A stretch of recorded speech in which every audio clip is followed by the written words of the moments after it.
Hi everyone, मेरे channel IGNOU learner में आप सभी का स्वागत है।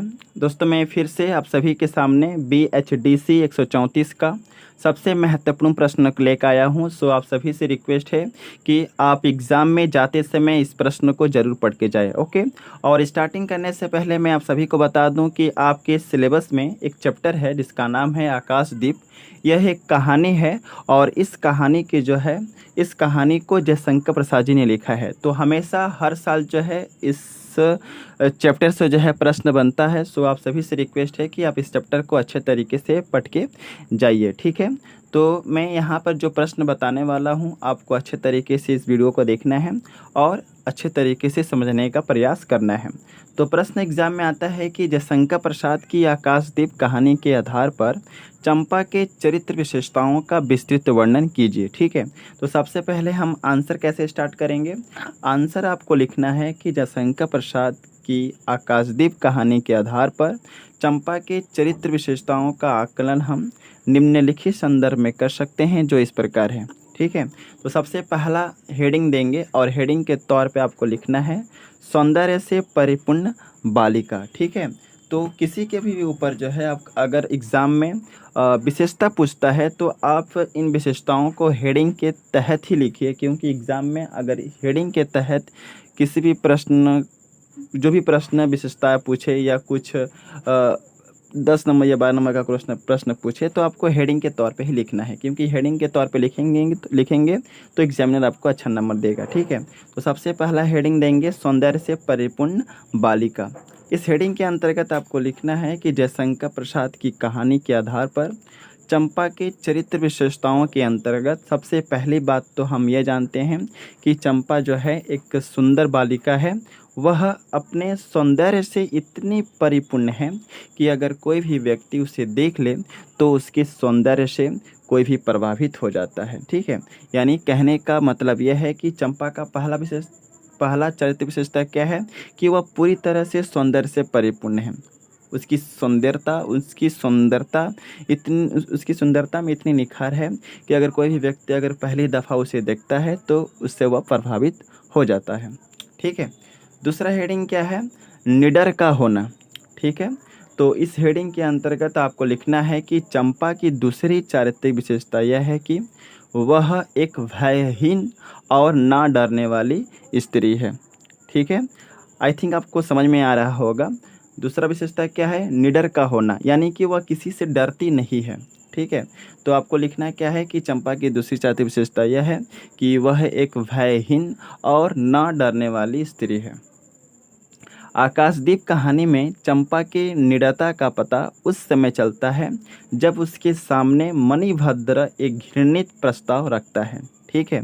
कहानी में एक पात्र है मणिभद्र, वह चंपा के सामने जो है एक तरह का घृणित प्रस्ताव रखता है और वह इस प्रस्ताव को चंपा जो है निडरता से अस्वीकार कर देती है, जबकि वही चंपा उसी के आश्रम में रहा करती थी। किसके आश्रम में, मणिभद्र के आश्रम में रहते हुए, और मणिभद्र के जो है घृणित प्रस्ताव को जो है वह ठुकरा देती है।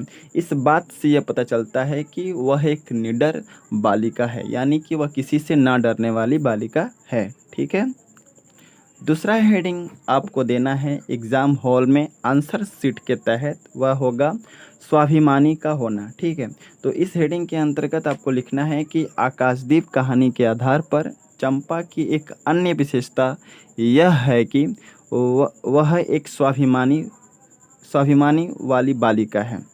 उसके स्वाभिमानी होने का प्रमाण उस समय पता चलता है जब वह बंदी बनने के लिए स्वीकार कर लेती है, लेकिन किसी के घृणित प्रस्ताव को वह स्वीकार नहीं करती है, ठीक है। चंपा के स्वाभिमानी होने का पता कब चलता है कि पता उस समय चलता है जब वही चंपा जो है किसी के घृणित प्रस्ताव को स्वीकार नहीं करती है, भले ही उसको बंदी बनाकर रखा जाए। तो इस बात से पता चलता है कि वह एक स्वाभिमानी वाली बालिका है। कौन, चंपा, ठीक है। अगला हेडिंग देंगे और हेडिंग के तौर पे आपको लिखना है साहसीपन का होना, ठीक है। तो इस हेडिंग के अंतर्गत आप लिखेंगे कि आकाशदीप कहानी के आधार पर चंपा के स्वभाव में साहसीपन का भी समावेश है और चंपा में साहस है, इस बात का पता उस समय चलता है जब वह कहानी में किसी अनजाने अनजाने द्वीप पर, यहाँ पर सॉरी मिस्टेक हो गया है, अनजाने द्वीप, द्वीप मतलब क्या होता है, आइलैंड, ठीक है। जब वह किसी अनजाने अननोन आइलैंड पर क्या होती है, वह उतर जाती है, ठीक है। तो जैसे ही चंपा इस कहानी में किसी अननोन या अनजाने द्वीप पर उतरती है तो इस बात से पता चलता है कि चंपा में साहस है, क्योंकि कोई भी वह व्यक्ति जिसके अंदर साहस नहीं है वह किसी भी अनजान आइलैंड में उतर ही नहीं सकता है, ठीक है। तो इस बात से पता चलता है कि वह साहसी बालिका है। कौन? चंपा। दूसरा हेडिंग है आदर्श प्रेमिका का होना, ठीक है। तो इस हेडिंग के अंतर्गत आपको लिखना है कि चंपा के हृदय में अथाह प्रेम है। अथाह प्रेम होने के बावजूद भी वह अपने प्रेम को नियंत्रण में कैसे रखा जाता है वह भली भांति जानती है। कहने का मतलब क्या है कि चंपा के हृदय में, चंपा के मन में प्रेम का सागर है और प्रेम का सागर होने के बावजूद भी अपने प्रेम को कैसे कंट्रोल में, कैसे नियंत्रण में रखा जाता है वह भली भांति जानती है। उसे इस बात का भली भांति ज्ञान है। चंपा भले ही बुद्धगुप्त से बहुत प्रेम और स्नेह करती है, लेकिन बुद्धगुप्त को वह इस बात की जानकारी उसे नहीं होने देती है। इससे यह पता चलता है कि चंपा जो है एक आदर्श प्रेमिका है, ठीक है। अगला हेडिंग है धैर्यशीलता का होना। इस हेडिंग के तहत हमें आपको यह लिखना है कि चंपा के स्वभाव में धैर्यशीलता भी भरी पड़ी हुई है। चंपा के जीवन में तमाम तरह की समस्याएं और परेशानियां आती हैं, फिर भी वह अपने समस्याओं से परेशान नहीं होती है, बल्कि अपने जीवन में तमाम प्रकार की समस्याओं का सामना करते हुए जीवन में आगे की तरफ बढ़ती रहती है और अपने राह से वह कभी भी विचलित नहीं होती है, ठीक है। तो क्या अगला विशेषता क्या हुआ चंपा का, कि चंपा एक धैर्यशील बालिका है। उसके जीवन में तमाम प्रकार की समस्याएं आती हैं, तमाम प्रकार के मुश्किलें, कठिनाइयां आती हैं, फिर भी वो अपनी समस्याओं को सामना करते हुए जो है वो अपने परेशानियों से घबराती नहीं है, ठीक है। और उन अपने कठिनाइयों को अपने संघर्षों के माध्यम से दूर करते हुए जीवन के राह पर चलने का प्रयास करती है, ठीक है। अगला हेडिंग क्या है? अगला हेडिंग है कर्तव्यशीलता का होना। इस हेडिंग के तहत यह लिखना है कि चंपा अपने कार्यों के प्रति पूरी तरह सजग है। यह भी चंपा के चरित्र विशेषताओं में शामिल है। इस बात का पता उस समय चलता है जब चंपा अपने कर्तव्य का निर्वहन करने के लिए अपने प्रेम को पूरी तरह से निछावर कर देती है। ठीक है, तो इस बात से पता चलता है कि चंपा में जो है कर्तव्यशीलता है। तो यह रहा चंपा का चरित्र विशेषता, और एग्ज़ाम में आप पॉइंट जरूर लिखिएगा। और यहाँ पर मैं कहना चाहूँगा कि जिन्होंने भी अभी तक टेलीग्राम नहीं ज्वाइन किया है, आप टेलीग्राम चैनल को ज्वाइन कीजिए।